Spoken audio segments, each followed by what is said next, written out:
At the owners' meetings in Orlando this week, the process has already begun to confirm David Rubenstein as the new owner and control person of the Baltimore Orioles. But once he gets that power here sometime fairly soon, what should his to-do list be? What should the first three things David Rubenstein does as Orioles owner?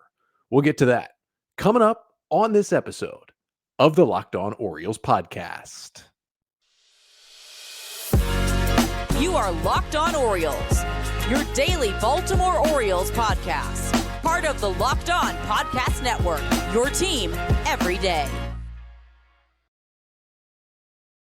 Hey there, Orioles fans. Today is Thursday, February 8th, 2024, and welcome back into the Locked On Orioles podcast, part of the Locked On Podcast Network, your team every day. As always, I'm your host, Connor Newcomb. And coming up on today's episode, we're going to take a look at David Rubenstein, who at some point here fairly soon in the calendar year 2024 is going to become the full owner and control person of the Baltimore Orioles after he agreed to buy the team from John Angelos last week. And the question now becomes, what should Rubenstein immediately do? Because this team is already set up well.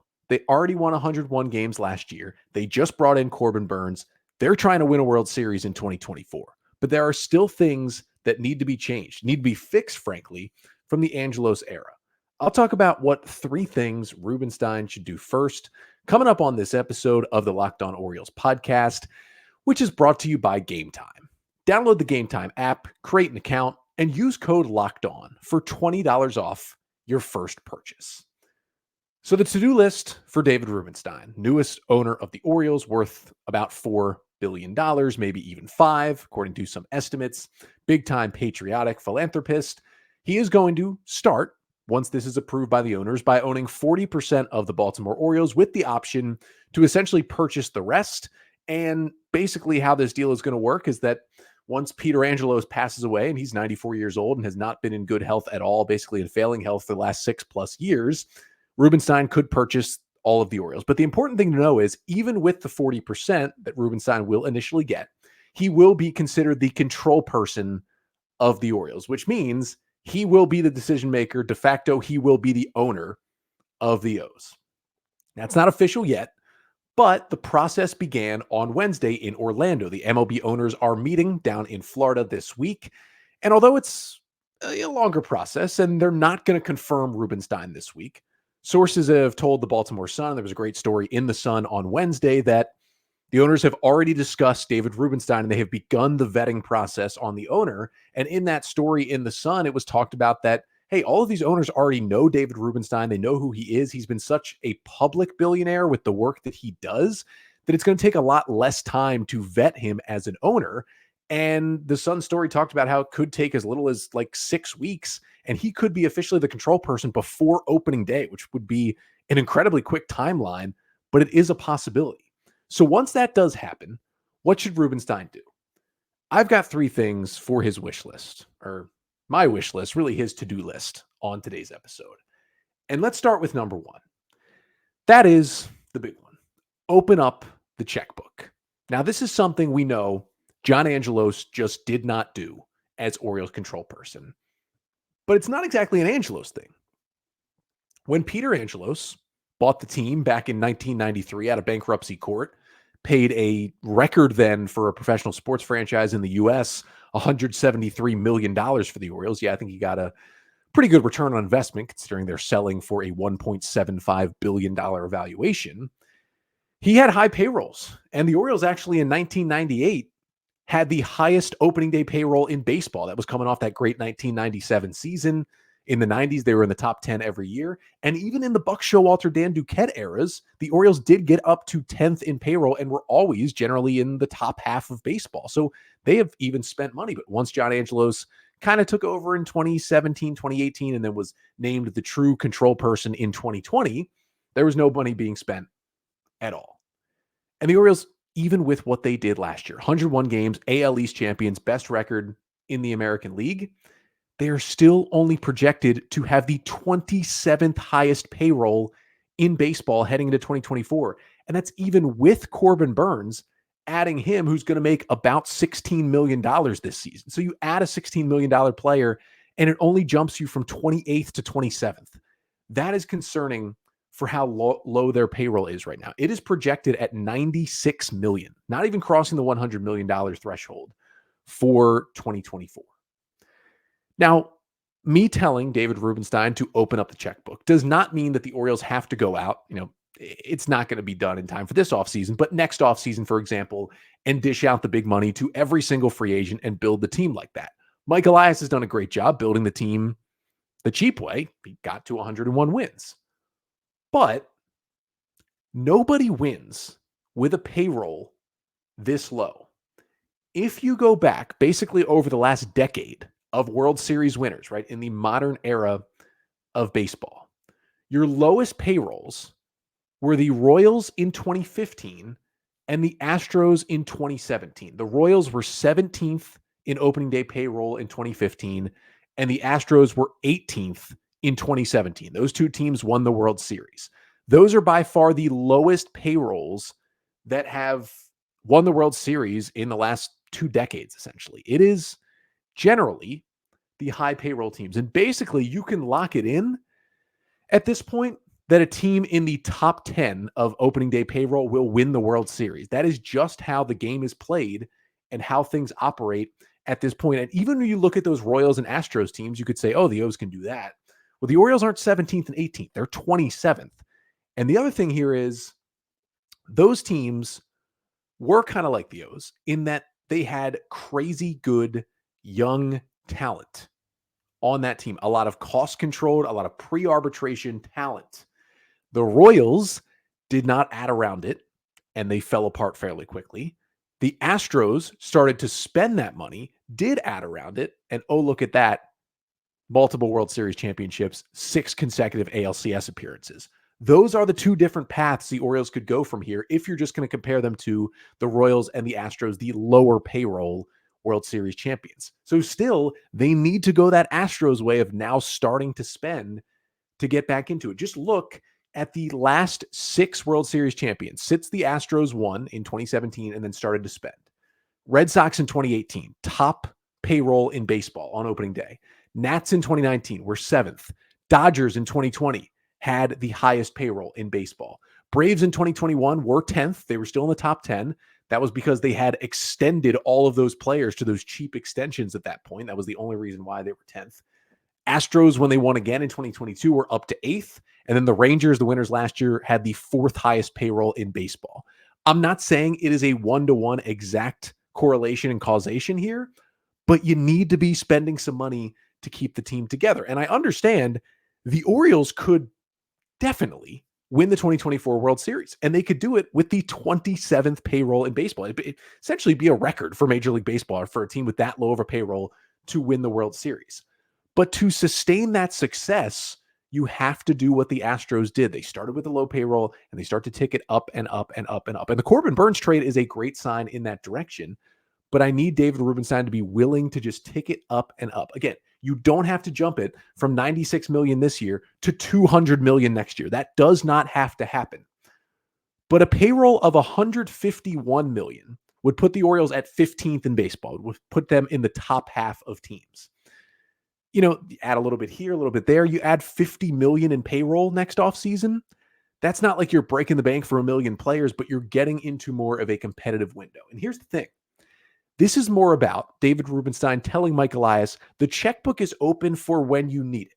So yes, your model can do these great things, right? And pluck these players out of the draft and pluck these players off waivers and sign a guy for a cheap 1-year deal, fix him a little bit, find the Ryan O'Hearn, find the Yennier Cano, even finding the Kyle Gibson, who I think gave them more than they thought last year.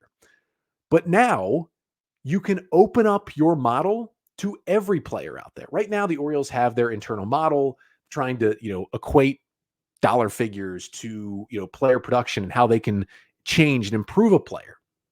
But it's only open to like half the players every year in free agency because the top half was deemed too expensive for John Angelos to spend. And some of it is Mike Elias and Sig Mejdal.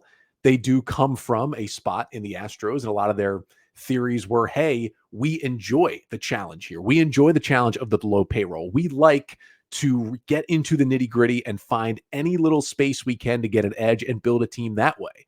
And that's really, if you read, the book Winning Fixes Everything by Evan Drellich this year, which was about the Astros cheating scandal, but really looked into the entire Astros organization throughout this.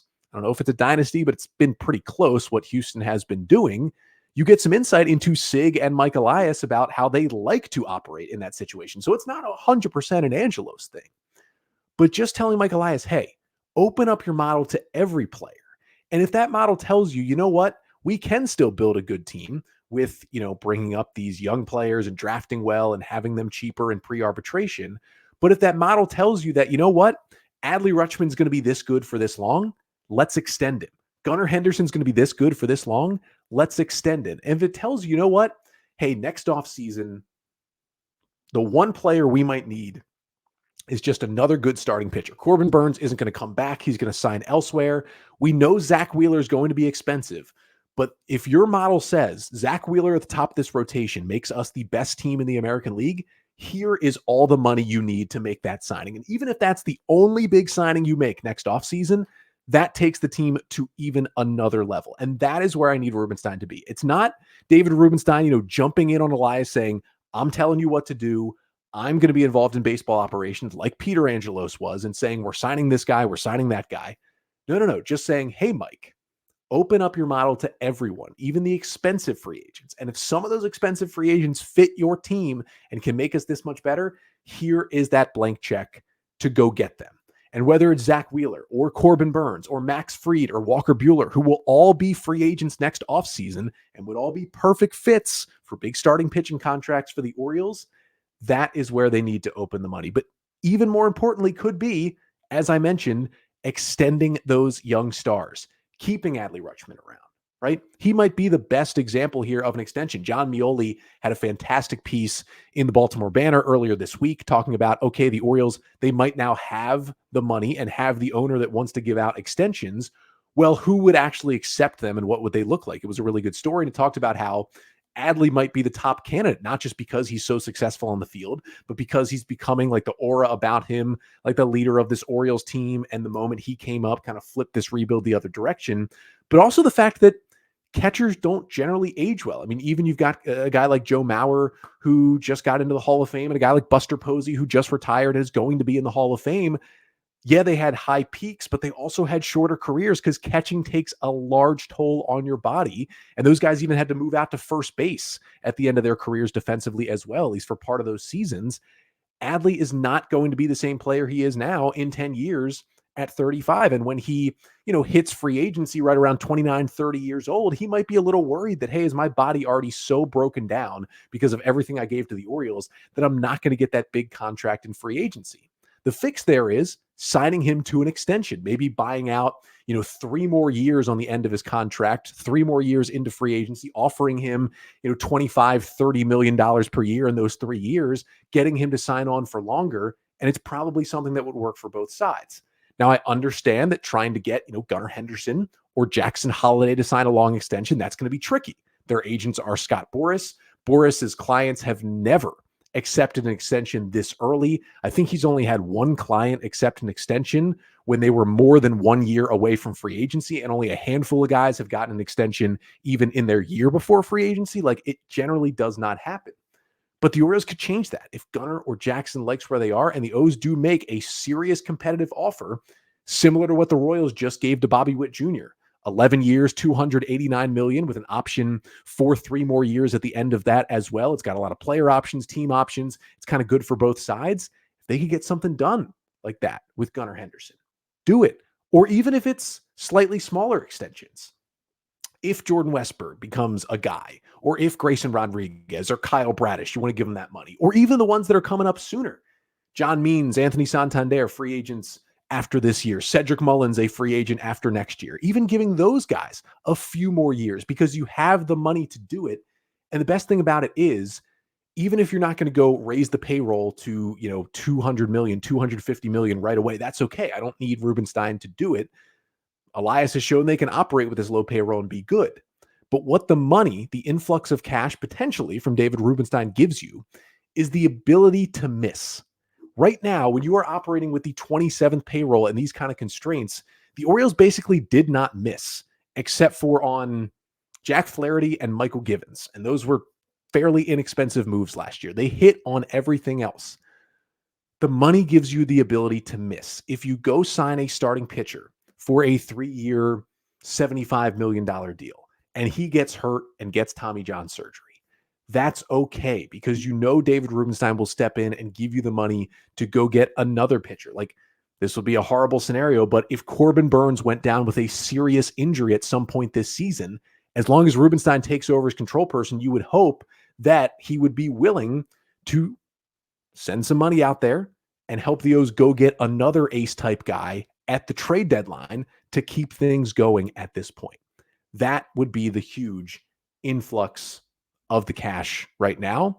And again, it's not Rubenstein stepping in, making his own decisions. It's saying, Mike Elias, hey, you've got this money in your back pocket if you identify the right player to do it, and you've got this fallback option. If we spend a little bit and it doesn't work, we have some more money where you're not that cash-strapped and constrained like they used to be. But that's the big one here, right? That is the number one. Like, the Orioles have been operating basically penny pinching for 6-7 years at this point. Let's flip it to some of the more off the field things coming up next. And let's talk about MASN, right?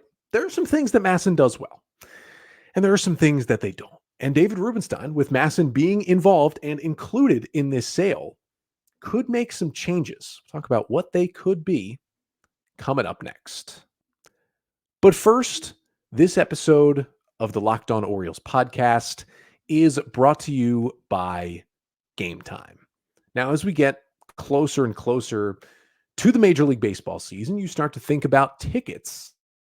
And when you're thinking about going to Oriole Park at Camden Yards, you might want to check out Gametime, because you shouldn't have to worry when you buy your tickets for the next big event. Gametime is the fast and easy way to buy tickets for all the sports, music, comedy, and theater events near you.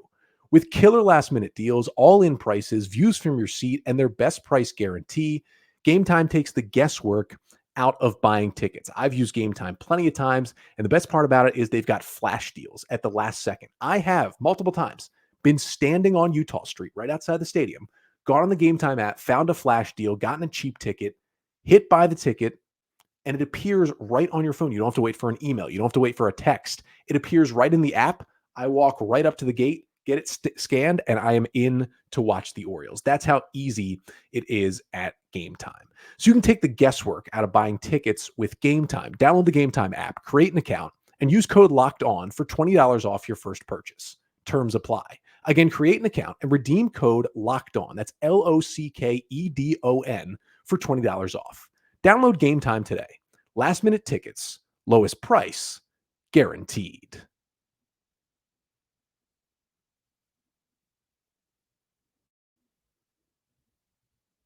So, of course, the big number one thing for David Rubenstein to change once he does get approved and take over as Orioles owner and control person here, hopefully in the next few weeks, maybe even before opening day, the way the timeline's going. Big thing is influx of cash, right? Spending more money on this team. And it's not going to be hard to spend more money on this team because John Angelos is basically spending no money at all on this team. But number two on my to-do list for David Rubenstein once he takes over is make a decision and hopefully some improvements for MASN. Now, right now, MASN is a good and a bad thing for the Orioles. It's a good thing because the O's own it. They get a lot of revenue from it, and it's not part of Bally Sports, which is failing right now and putting a lot of teams in weird TV situations and sometimes spending situations. That's not the case for MASN. And actually, MASN's in a better spot now than it was a few years ago because they've gotten out of these lawsuits. They've agreed to multiple payments with the Washington Nationals about what the payouts will be to the team in DC. And that has helped MASN and probably cleared things up for this sale to eventually happen. But there was a big piece of reporting that was in the article in The Athletic that was written by Ken Rosenthal and Britt Giroli about the sale and about the inclusion of MASN in the sale, that there has been talks that once Rubenstein does acquire MASN, he could flip it to Ted Leonsis. Ted Leonsis is the owner of the Washington Capitals, the Washington Wizards, and the Washington Mystics in DC. And he also owns and operates Monumental Sports Network, which is the broadcast network that It was kind of Comcast Sportsnet at one point, then NBC Sports Washington, and now it's Monumental Sports Network that broadcasts all of the Capitals, Wizards, and Mystics games. And those broadcasts in that channel, it comes up to the Baltimore area as well. That he would take it over, and they were unsure. There wasn't in the reporting, like, would it just become a part of Monumental? Would it be a break off of Monumental? Would it keep the MASN name, but he would operate it out of the Monumental studios? All of those things, I think, could be improvements, because not only do they broadcast all of the games for those teams, but they also have streaming options. And they don't have the best streaming options in the world. It could still be better, but you can stream the Nats, or excuse me, not the Nats. Can't stream the Nats, the Caps, the Wizards, the Mystics. You can't do it with the Orioles at this point. I mean, MASN could not be further behind the times in that spot. At least with all these Bally networks, you can stream them. It's 2024. We need to get to a point where if you don't have cable, DirecTV Stream can't be the only way to watch the Orioles. That's how it is right now. If you don't have a cable subscription in market that gets the Orioles, you can either be out of market and get MLB TV and watch the O's. You can do some finagling that, if you know, that I won't get into further on the podcast. Or the only way to stream it in market, if you are a cord cutter and don't have cable, is DirecTV Stream. That is the one kind of streaming service that allows you to get MASN. The issue is, it seems like the biggest one of those streaming platforms that people use to watch TV in this area, and it seems like for some in the country, is YouTube TV. A lot of people like that product and use that product. And for some reason, MASN is still not on YouTube TV. So if you cut the cord and you get rid of cable, or you never had it in the first place, you got to have one thing if you're in market to watch MASN. And if you don't have it, you're out of luck unless you have those other avenues. It's frustrating for a lot of people. And I know a whole lot of people who, if MASN said, all right, we're going to streaming, you pay one flat fee for the year, and you can stream every single Orioles game that we have on MASN. Now, it wouldn't include every game, because as the O's get better, they'll have more games on Sunday Night Baseball and more games on Fox, and they'll have a couple of the games on Peacock, and one or two of the games on Apple TV on Friday nights as well. But you can guarantee you to get at least 150 of the 162 games, and probably something closer to like 155, 156 of 162 for one flat rate. And I don't really know what that price would look like, but it wouldn't be anything crazy, because you're just getting the streaming for the games. I know a lot of people who would pay a solid price for that subscription, just getting the Orioles. That's got to be the number one step here, is to make that happen for MASN, whether they stay in the Rubenstein ownership or they go to Ted Leonsis and Monumental Sports. That has to be the number one thing. And also, maybe have some more programming. I mean, at this point, you've got, a short O's Extra pregame and postgame show sometimes. And that's it. That's all you got on MASN. I mean, I feel like they're not even showing like wall-to-wall baseball or that show with Tom Davis anymore. Which, I'm not saying that was the best TV in the world, but it was some sort of Orioles-centric programming. You turn on MASN at 2 o'clock on a Tuesday. I mean, you're probably watching the 2011 World Series of Poker. I mean, can we get a little bit of programming here? Like, you turn on MASN, they got a 7 o'clock huge September game. You turn it on at 5:30, and you're probably watching motocross from 2006. I mean, that is what the streaming or what they show on MASN is at this point.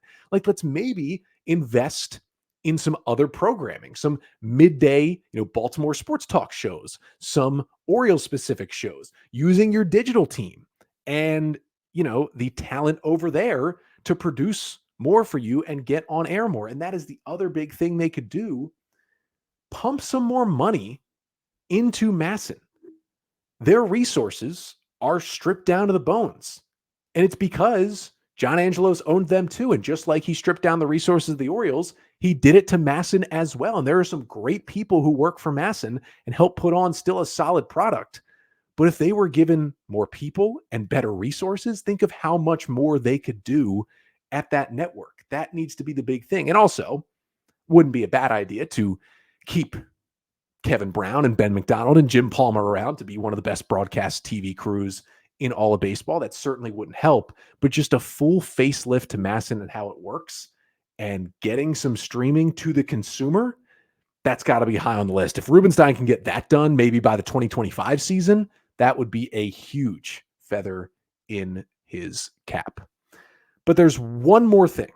I'd put it down at number 3, right? It can be done after you get the spending and the MASN thing done. But John Angelos wasn't great with building relationships with people both inside and outside the organization. That's a big part of running a business. And that needs to be a big thing for David Rubenstein, too. We'll get to that to finish off the pod coming up next.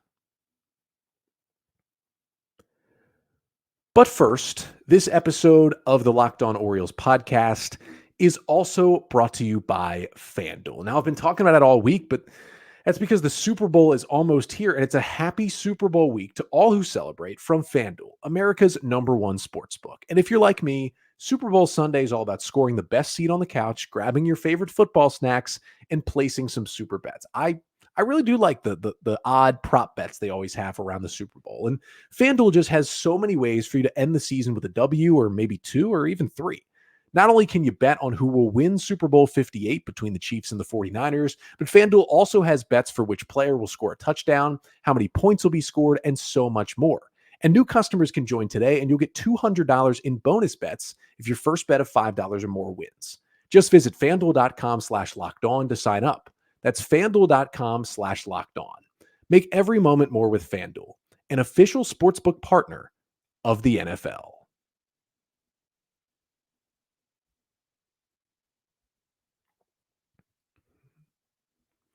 So to finish things off here on this David Rubenstein to-do list episode, as he is on track already. Again, the Baltimore Sun reporting on Wednesday that with the owners meeting in Orlando this week, they have already started discussions and the vetting process on approving Rubenstein to be the Orioles' new control person and owner. Again, they need a 75% yes vote from the other 29 owners in baseball. And just with how well known he is and how much money he has, there's basically no chance this becomes a no. It's just about how much longer it takes them. It's going to be a yes, and Rubenstein pretty early here in the next couple of months probably is going to take over as the Orioles control person, which is big. And I think number 1, he needs to infuse some cash into this team. Number 2, he needs to make some changes at MASN for the better. And number 3, the final thing I'll get to is just mending relationships. John Angelos severed a lot of relationships as Orioles owner with a lot of different parties involved in and around this team. David Rubenstein, first of all, he hosts multiple shows on Bloomberg, has done a lot of episodes. He is very comfortable talking with the public, interacting with the media, kind of being a part of the media, where he has an interview show where he interviews a lot of the most powerful people in the world. They've done countless episodes over there. John Angelos, every time he has seemed to speak to the public over the last few years, he says something incredibly stupid, puts his foot in his mouth, and gets everyone to hate him even more. It seems like Rubenstein won't have that issue. That's at least the hope, and that's how it seems. And that's what he needs to focus on. First of all, mend that relationship with the media. The media should always have a critical eye, especially on the team's owner. But if you can at least be transparent, not outwardly lie to everyone's faces, not say, hey, we're going to open the books for you, come back next week, and lie about that multiple times, not berate a reporter for asking you a question about the financials of the team and about you selling the team, you getting offended, and then a year later selling the team, or getting offended that he asked you a question on Martin Luther King Jr. Day, the day that you scheduled the press conference. I don't see David Rubenstein pulling anything like that. You never know, but I think with his media experience, that's probably not going to happen. Rubenstein should have, and hopefully will have, a higher level of professionalism, maybe be a little more straightforward when he does get up there in front of the media. But he's also got to mend relationships with others that are outside of the warehouse, the fans as well. It kind of goes along with the things he said to the media. I mean, talking to the Wall Street Journal and saying, oh, if we give out one big extension, we're going to have to raise ticket prices and all hell's going to break loose over here. That was, first of all, a lie and just insulting to Orioles fans who have stuck around this long through this long, grueling rebuild. And every time he just made a fool of himself, it was like the Orioles are the story this year. They are the story of Major League Baseball, and John Angelos is making him about himself. And it all culminated with Clinchmas. The night they clinched the division, when they put on the screen in the third inning that the O's had agreed to a 30-year lease deal and basically fooled everyone. It was just a memorandum of understanding, which fell apart anyway. In no way was it a binding contract, but he made people think it was and got to celebrate in his booth and make it all about him on the night that should have been all about the Orioles finally turning things around and winning the AL East. We don't need an owner that's doing that anymore. We need someone that the fans are going to trust a little bit more to, of course, spend on the team, but also not make it all about him and not make a fool of himself every time he appears in public. Also, John Angelos completely, it seems like over the last few weeks, severed all these relationships with all of the lawmakers and public figures in the state of Maryland. I mean, you had even his good buddy Wes Moore talking about how disappointed he was in Angelos. You got multiple people in local government. I mean, Brooke Learman's been very outspoken about how they felt like John Angelos lied to their faces. They're disappointed and disgusted in him. Like, David Rubenstein needs to do a little bit better with those relationships, and I think he will, because he's not a 6-year-old toddler like John Angelos acts. But there's also the relationships inside the warehouse that he needs to mend. And you could argue that's even more important than mending the ones outside the warehouse, because those are the people working for you. You want to make sure, of course, you have a good relationship with Mike Elias and Brandon Hyde, and you're extending those guys and keeping them around to keep their vision going and keep this team winning. But it's also, hey, maybe let's not suspend Kevin Brown for just stating facts on the air. Maybe let's even extend Kevin Brown, whose contract is going to be up here fairly soon. Let's keep one of the best young announcers in baseball around and calling games on MASN for this team. Let's not create this culture that John Angelos did, where these upper-level senior staffers basically act as Angelos' spies and minions and lurk around the warehouse, berating people and watching over their every move and knowing that you will get all the force of Angelos without him actually showing your face and being a coward and letting his henchmen and his minions do it. Let's not create that environment anymore. Let's let our PR staff actually work with the media and work with the fans and tell a better story for this Orioles team and these players. There's some good people who work on that staff, and they are hamstrung by John Angelos. Let's get rid of this bad workplace culture that's been cultivated by Angelos and is hurting things at multiple levels inside the warehouse. Let's kind of reset that culture, and let's not hold grudges against old players and employees. Let's not, when Adam Jones leaves in free agency in 2018, let's not tell all your people, hey, we're not allowed to mention him in social media, in articles, in anything. For like 5 years until recently, he came back to the team, essentially. Let's not do things like that. Let's allow everyone to have a better work environment, because if you are happier at work, your work is going to be better. That's not just for baseball. That's for any industry you could possibly be in. And the hope is that David Rubenstein, and it's not going to be all him. It's not like he's going to be walking around the warehouse every single day, but the people he delegates to, the people he brings in, can also cultivate, hopefully, a good and at the very least a better environment for the Orioles players, the coaches, the staff, and the other employees that make this organization run. That is the hope. That is the goal. That is the to-do list. First 3 things for David Rubenstein when he officially becomes the control person of the Orioles. And that'll do it for today's episode. Thank you so much for tuning in. Make sure to leave a 5-star rating and review wherever you listen to the podcast. And of course, make sure to subscribe to the Locked On Orioles YouTube channel. Also like and comment on the page. We're getting very close to 6,000 subscribers. We'll have a fun giveaway on the page when we get there, but you have to be subscribed to enter. One more episode coming up this week, a Friday pod, little Orioles news and notes to catch up on everything we missed this week. Austin Hayes winning his arbitration case against the O's and publicly wanting an extension. Jacob Webb won his case too.